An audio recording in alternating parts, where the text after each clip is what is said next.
In the late 1970s, a remarkable chapter began in the history of the Church of Jesus Christ of Latter-day Saints. It was a story of faith, perseverance, and explosive growth, centered on the vibrant continent of Africa. For decades, many faithful Africans had been waiting, praying, and even organizing unofficial congregations, all in anticipation of the day the church would be formally established in their lands. Their patience and devotion were finally rewarded in 1978.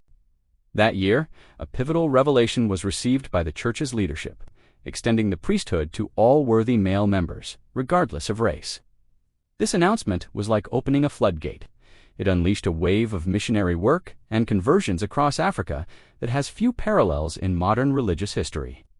The news spread like wildfire, reaching thousands who had been eagerly awaiting this moment. In places like Nigeria and Ghana, where unofficial groups had been meeting for years, the arrival of missionaries was met with celebration and tears of joy. These early pioneers, men and women who had held fast to their faith with little more than a copy of the Book of Mormon and a deep spiritual conviction, became the bedrock of the church on the continent. Imagine the scene: missionaries arriving in a village to find a congregation already established, singing hymns and studying scriptures they had painstakingly acquired. These were not just passive recipients of a new faith, they were active participants who had built a foundation of belief on their own. Their stories are incredibly inspiring. Take, for example, Joseph William Billy Johnson in Ghana. For years, he led several congregations, teaching them principles from the Book of Mormon without ever having met a missionary.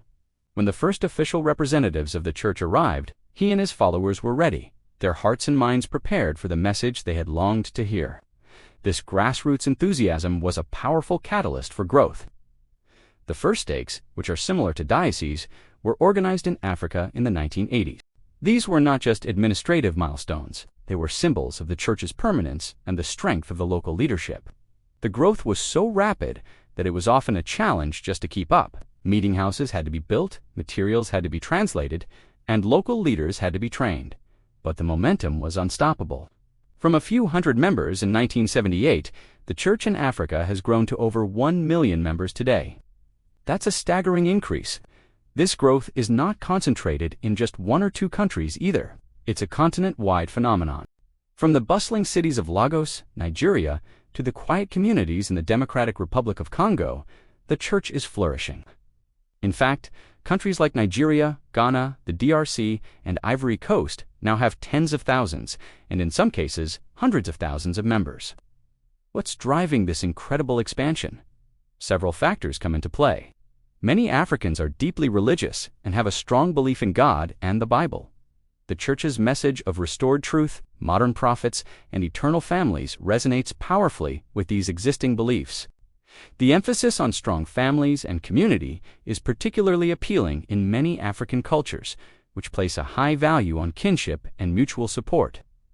The church's family-centered doctrines provide a spiritual framework that reinforces these cultural values. Another significant factor is the church's focus on self-reliance and education. Programs like the Perpetual Education Fund, which provides loans for higher education and vocational training, have had a life-changing impact on countless individuals and families. By empowering members to improve their own circumstances, the church is not just offering spiritual hope, but also tangible opportunities for a better life. This holistic approach, caring for both the spiritual and temporal needs of its members, has been a major draw. The humanitarian work of the church has also played a crucial role.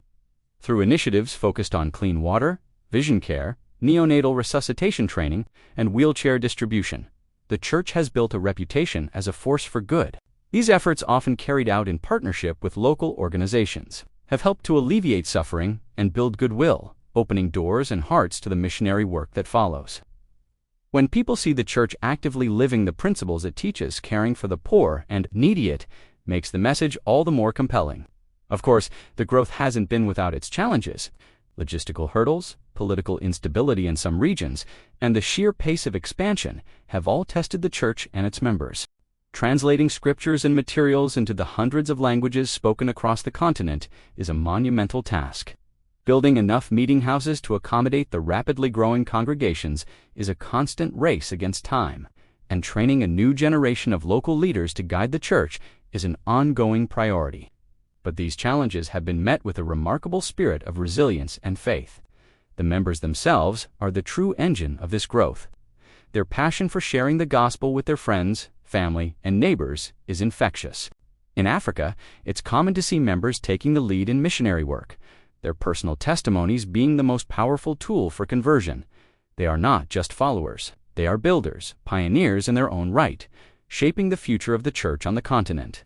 The construction of temples across Africa is perhaps the most visible sign of the church's maturation and permanence. The first temple on the continent was dedicated in Johannesburg, South Africa, in 1985. Since then, temples have been built or announced in countries like Ghana, Nigeria, the Democratic Republic of Congo, Kenya, and Zimbabwe, with more on the way. For Latter-day Saints, temples are the most sacred places on earth, where the highest ordinances of the faith are performed. The presence of a temple in a country is a profound blessing, reducing the need for long and expensive travel for faithful members and serving as a spiritual anchor for the entire region. The dedication of each new temple is a cause for immense celebration, a testament to the faith and sacrifice of generations of African saints. Looking to the future, the trajectory of the church in Africa shows no signs of slowing down. Demographically, Africa is the youngest continent in the world, and this youthful energy is reflected in the church's congregations.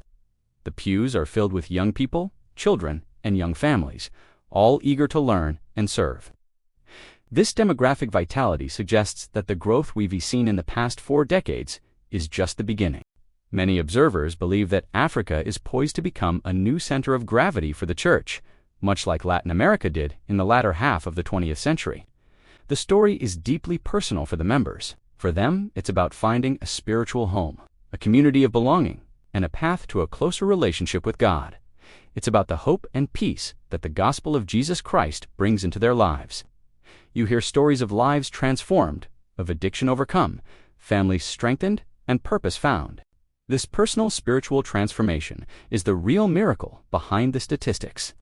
The leadership of the church is increasingly reflecting this global shift. We are seeing more and more leaders from Africa called to serve in prominent positions, their voices and perspectives enriching the worldwide church. This development is crucial, ensuring that the church remains culturally sensitive and locally led as it continues to expand. In conclusion, the story of the Church of Jesus Christ of Latter-day Saints in Africa is a powerful narrative of faith, preparation, and explosive growth. It began with a handful of faithful individuals holding on to a promise, and it has blossomed into a continent-wide movement of over 1 million strong, driven by a message that resonates deeply with African cultures, supported by programs that empower individuals and communities, and crowned by the construction of sacred temples. The church in Africa is a vibrant and dynamic force. As we look ahead, it's clear that the next chapter in this remarkable story is still being written, and it promises to be just as inspiring as the last. Thank you so much for watching. If you found this story as fascinating as I do, please hit that like button and subscribe for more content exploring faith and culture around the world. We'll see you in the next one.